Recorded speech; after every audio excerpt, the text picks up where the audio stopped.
নমস্কার বন্ধুরা, সখী কুকস আরেকবার আপনাদের সকলকে স্বাগত জানাই। আজ আমি আপনাদের সঙ্গে শেয়ার করব নিরামিষ দিনের জন্য পারফেক্ট একটি সহজ রেসিপি। এটি আপনারা সকলেই বানাতে পারেন, তবে আজ আমি কিভাবে বানিয়েছি সেটি আজ আমি আপনাদের সঙ্গে শেয়ার করব।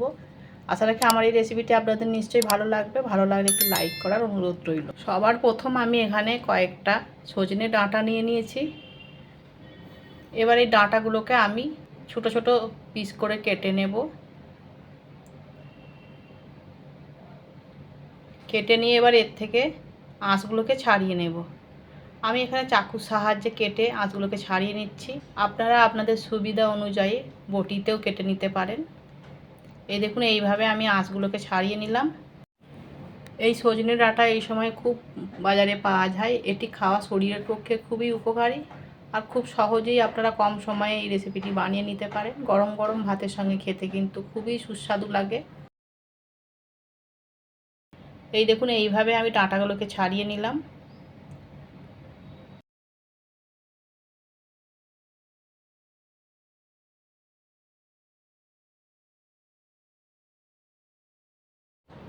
এখানে আমি দুটো বড় সাইজের আলু নিয়ে নিয়েছি। এই আলুগুলোর খোলাগুলোকে ছাড়িয়ে নিয়েছি। এবার আমি ঝালের জন্য কেটে নেব।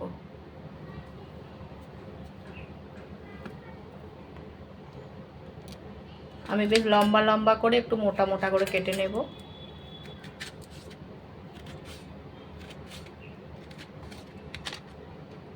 এই দেখুন, ঠিক এইভাবে কেটে নিলাম আমি দুটো আলু। এবার আলু আর সজনের ডাঁটাটা বেশ ভালো করে ধুয়ে নেব। অন্যদিকে একটা কড়াইয়ের মধ্যে 2 চামচ সরষের তেল দিয়ে দিলাম। তেলটা বেশ ভালো করে গরম করে নিতে হবে। গরম হয়ে গেলে এর মধ্যে কেটে রাখা আলুগুলো দিয়ে দিলাম, আর দিয়ে দেবো হাফ টিস্পুন নুন আর হাফ টিস্পুন হলুদ গুঁড়ো। দিয়ে নাড়াচাড়া করে 2 মিনিট লাল লাল করে একটু আলুগুলো ভেজে নেব।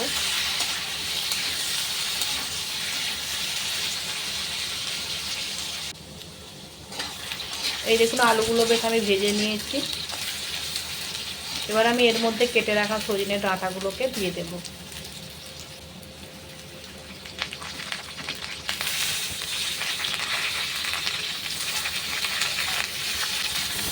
এবার এই ডাঁটাগুলো আমি আরও কিছুক্ষণ নাড়াচাড়া করে একটু ভেজে নেব, যাতে কাঁচা গন্ধ ভাবটা না থাকে।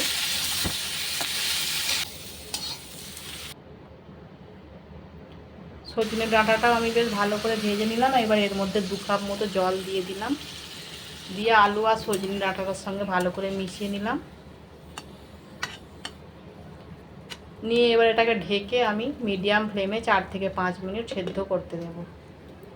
ফিরে আসছি 5 মিনিট পর। এই দেখুন, আপনারা দেখেই বুঝতে পারছেন আলুগুলো বেশ ভালো মতো সেদ্ধ হয়ে গেছে, বেশ ঘেঁটে ঘেঁটে গেছে।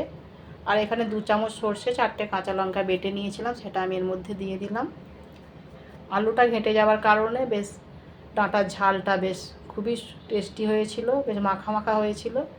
এবার আমি সর্ষে বাটাটা বেশ ভালো করে মিশিয়ে নিলাম। আর এর মধ্যে দিয়ে দেব হাফ টিস্পুন মতো কাশ্মীরি লাল লঙ্কা গুঁড়ো। এতে বেশ ডাঁটার ঝালের কালারটা খুবই সুন্দর হবে। এই লঙ্কা গুঁড়োটা আমি বেশ ভালো করে মিশিয়ে নিলাম। নিয়ে 2 মিনিট মতো ফুটতে দেব। 2 মিনিট পর গ্যাসের ফ্লেমটাকে আমি বন্ধ করে 2 চামচ সর্ষের তেল দিয়ে আমি নামিয়ে নিলাম। আমার এখানেই তৈরি হয়ে গেল সর্ষে বাটা দিয়ে ডাঁটার ঝাল। আপনারাও এইভাবে বাড়িতে বানিয়ে নেবেন। গরম ভাতের সঙ্গে খেতে কিন্তু খুবই সুস্বাদু লাগে। আমার এই রেসিপিটি কেমন লাগলো অবশ্যই কমেন্ট করতে ভুলবেন না। ভালো লাগলে একটি লাইক করবেন, অন্যদেরকে শেয়ার করবেন। আবার দেখা হচ্ছে আপনাদের সামনে আরেকটি নতুন রেসিপির সাথে। ধন্যবাদ।